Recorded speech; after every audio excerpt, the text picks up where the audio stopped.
From Bears Last Stand to Saban's empire, we built the league, broke the mold, and rewrote the code.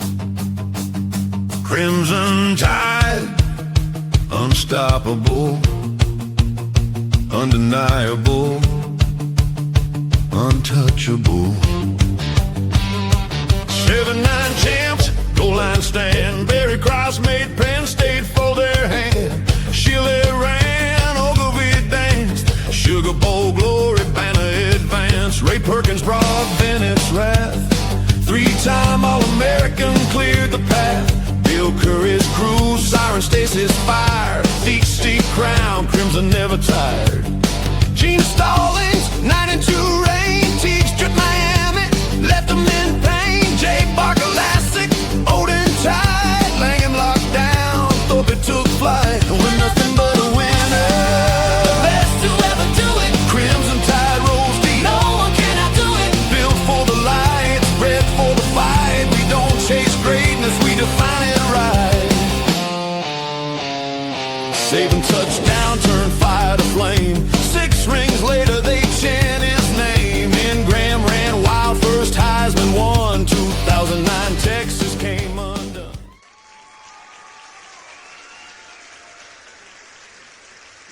Roll Tide. No, for real though. You see the thumbnail. You see the thumbnail. Lincoln Riley has lost his damn mind. He has lost his mind. I do not know. Look, man, we're talking about, let's go out to the West Coast for a minute. They got sunshine girls and, Botox and all the rest of this stuff. We got Lincoln Riley out here talking to Colin Cowherd. And he's acting like he's discovered fire or something. Talking about this NIL era. He's claiming, for some reason, he's claiming that the playing field is now level. Which play field? What? He's saying that the playing field is level? Why don't you go tell that to Rutgers, man? Go tell that to Rutgers, because I know. Go tell that to Rutgers. They about to go broke in this era of NIL, trying to keep up with the Joneses contractually because they're a part of a conference. And then to go even further, this man saying because now it's just not one part of the country paying players. It's just not one part of the country paying players. Howdy doody, please. He I suggest that the SEC only dominated because they're under the table deals, completely ignoring the fact that we just play a different brand of football in the South altogether. Everybody noticed but him. It is a bold strategy to call out the king of the jungles. And, you still got Big Ten on one a couple too, more than you have or whatever. He out there struggling to keep his house from catching fire in the Big Ten. They're about to run you out of there, son. Why don't you focus on your players instead of here spreading all kind of lies and untruths, things you can't substantiate at all. And he says it's a great thing for the sports, but it sounds like he's the man trying to find an excuse. Like he's trying to find some kind of excuse as to why he crying and losing. You are not paralyzed. I am so paralyzed. No. No, he needs to know. Okay. He's always crying. Tough love it is. Tough love. Wake up, idiot. Wake up, Lincoln. Wake up, Lincoln. A level playing. Riley basically telling the world the SEC trophy case is like it's built on a well-known secret, acting like the Big Ten has surpassed the SEC only because of the checkbook. When I noticed that everybody that's coaching outside of the Big Ten came from the SEC, and the people that's coaching inside the SEC, The most of them came from everywhere else outside of Lane Kiffin or anybody that worked for Saban. I don't get what you're talking about. He's looking at Indiana and Texas, seeing the great stores, while we're looking at them and saying, it's just a glitch in the matrix. It ain't going to last. I know Indiana, if Indiana could go ahead and, validate, like we say in golf, you won this hole, can you par at least on the next hole? If Indiana don't make the playoffs in 3 to 4 years, then we'll know there was a glitch. I think Signate is a great coach. I think he could probably pull off a miracle, but that'd be one heck of a miracle if he can do it 4 years from now, 5 or 6. He could go back to back, I guess. I don't know. He's losing some people on his team, some of them. But back to Lincoln Riley, he's out here trying to convince himself that the only reason Alabama's third stringers were blue chip recruits because we got a secret payroll rather than a culture of excellence. There's no excellence involved. There's no execution involved. We just pay them to just come over here and sit down. And other teams had just as many, if not, equal, even USC at times before he got there. Oklahoma had their share of blue chippers, Texas. Well, they didn't pay their players in Oklahoma, I guess. This man's celebrating parity because it's the only reason he can justify the fact that he's been like 15-11 over the last 2 seasons while the big dogs out here hunting. Alabama been in the hunt. Georgia been in the hunt. With all this parity you talking about, where you at? I see you recruiting classes. You got no one recruiting classes for the last couple of years. You might be the problem. You might be the weakest link for your team, sir. Defense, try it. You can level the playing field all you want with cash, but the truth is you can't buy the grit required to survive in the SEC or in that playoffs. That's one thing that Indiana definitely has. Now, he stated that before the NIL in the South was the only one paying players. I guess how to duty face. This how did he just never heard of like these non-Southern scandals. While he was busy crying about the new era in the program and out here practicing NIL before, we was practicing NIL before it became legal. From the Hollywood Hills to the Big Ten and the frozen tundra, here are some teams outside of the South who were playing a little loose when it came to the rules. Maybe you missed this. I don't know how old you are. You might be 17 years old. But in 2010, I remember the Reggie Bush scandal. His family living the high life, got a whole new house and all that stuff, cars, cash. I thought it was stupid, but that's what happened. And they took it all away from him. NCAA came in, vacated the title 2004, 2-year bowl ban. Is that in the South? Did California get moved? Like with some kind of puzzle, they moved them from on the other side of Florida to the other side of Nevada? Did we move states? Ohio State Buckeyes, 2011, Jim Tressel, Mr. Sweater Vest himself, turned a blind eye while Terrell Pryor and them out there trading championship rings and jerseys for some fresh tattoos and the pocket chains. Is Ohio in the South? Oh, I can keep going. Michigan Wolverines.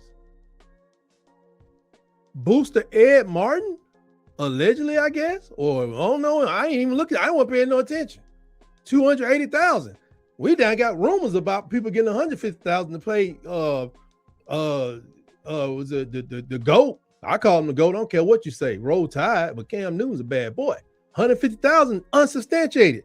280,000 to Chris Webber and friends, proving that the Fab Five had, they had some fabulously deep pockets up in there. They ripped down the banners, vacated. They took their names off the wall. Is Michigan in the South? 1999, Penn State. Long before the tragedies really came out, Joe Pa got hit with probation and scholarship reduction, proving that Happy Valley had some shady parts to it. Rodney Peete, 1981. Bruins caught cruising in booster-funded rides and taking traveling perks. NCAA part those ambitions with probation, scholarship reduction that left them stalling out in the Rose Bowl. They had to go sit down somewhere. Arizona State, 1980. All these schools, man. Washington Huskies, 1993. Go look it up. Even the Minnesota Gophers. I think I remember that. Is that Bobby Davis? The Gophers took group projects too far, engaging in a system of academic fraud just to keep players on the turf and on the hardwood, if I'm not mistaken. Wins were vacated. The program was put on probation, proving that if you can't pass the test, then you can't keep the trophy. The Huskies, improper academic assistance. Come on, man. Notre Dame. Oh, yeah, they did get Notre Dame once. The Golden Domers. Is Indiana's on the other side of Mississippi, right? Wrong. Not acting so saintly according to the NCAA. I don't care. Got caught with boosters providing housing and job arrangements that didn't require much labor. I appreciate that. Good job, man. Take care of your folks. It even turns out that Touchdown Jesus didn't like it when you play with the unearned cash, led to probation and scholarship reductions. But, bro, wake up, man. You just a hater. You're a hater. You're a hater. Let me say it so you can understand it. Let me speak California niece. You're a hater. You're a hater. You're a buster. You're a hypocrite, man. I guess you got Spencer Rattler and Caleb Williams, number one quarterbacks in the world, out of high school, back to back, to come to you at Oklahoma because you held the keys to success. How did that work out for both of those guys in college? They still making money, but you just got it like that. You got Caleb Williams and Spencer Rattler because you just a quarterback maker. And what kind of quarterbacks you make? And meanwhile, Mr. Fat Pockets, we gotta call you Mr. Pocket Checker. We gotta call you Deep Pockets. Let's talk about the numbers because the math ain't mathing. For a man with a $90 million buyout, that slime bomb called fraudulent. Call you fraudulent. And honestly, he was being kind compared to what they're saying about you in Norman, Oklahoma. Left the Sooners like an orphan guinea pig just to avoid, they say, the SEC. I think you left 2 years before. I don't know when it was planned. I don't know when you got the invite, but I don't think you wanted none of this. Sound like you was ducking, sucker. Only to find out Pac-12 is going away. And where they put you? In the Big Ten, and you still getting your ass kicked. You make $11 million a year to deliver Alamo Bowl losses, man. This just where is this thing at? Oh, yeah. Come on, man. Gary Patterson is lurking in the wings as your replacement, man. Replacement defensive coordinator. He just wait for you. They're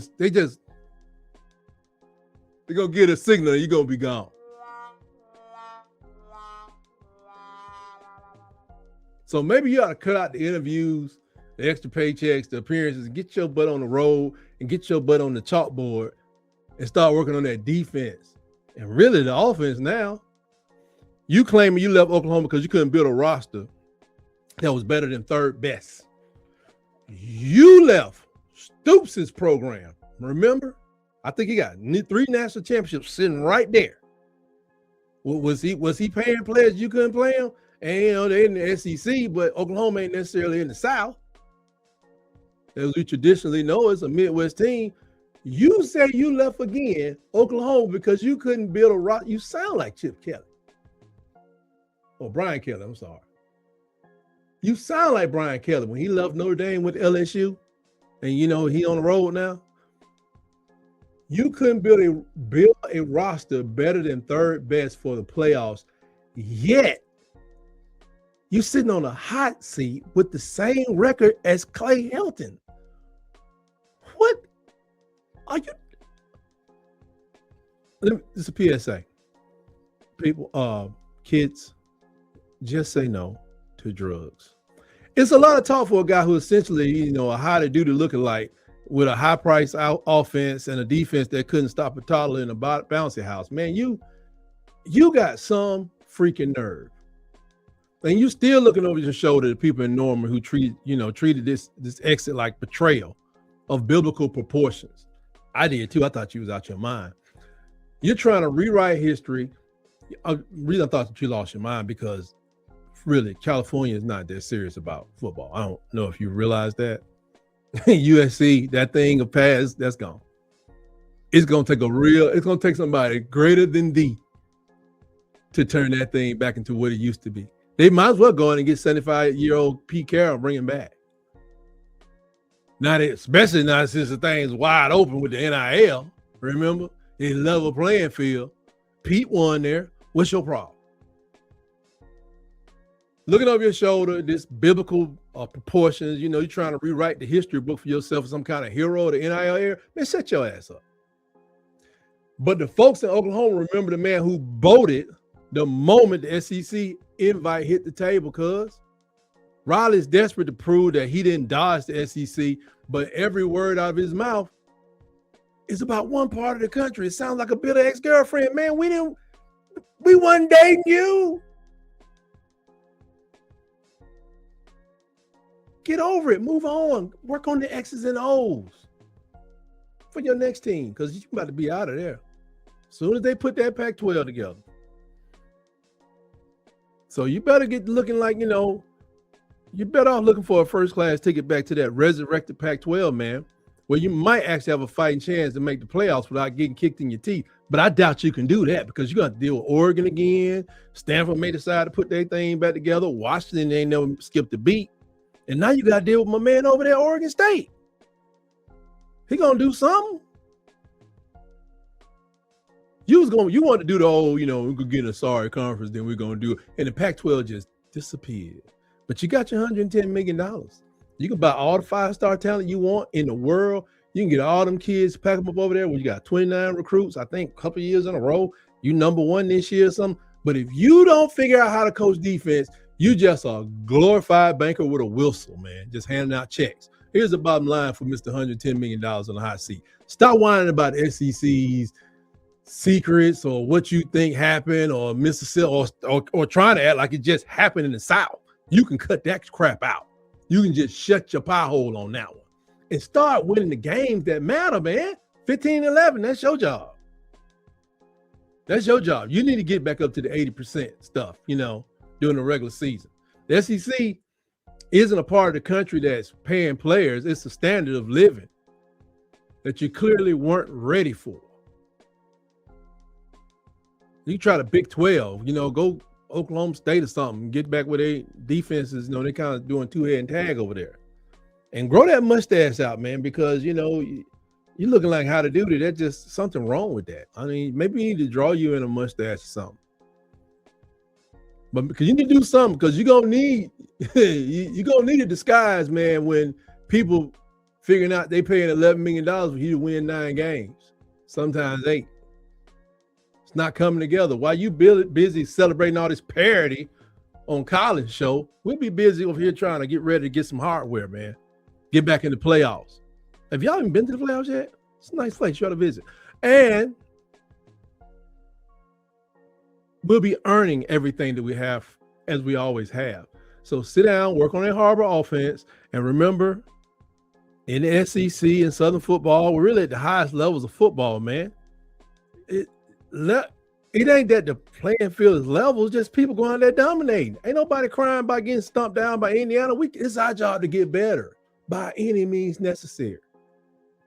Just like that's what your job. You know, you the coach. You the head coach. You got the big whistle. So go on and get up out of here, man, trash clown.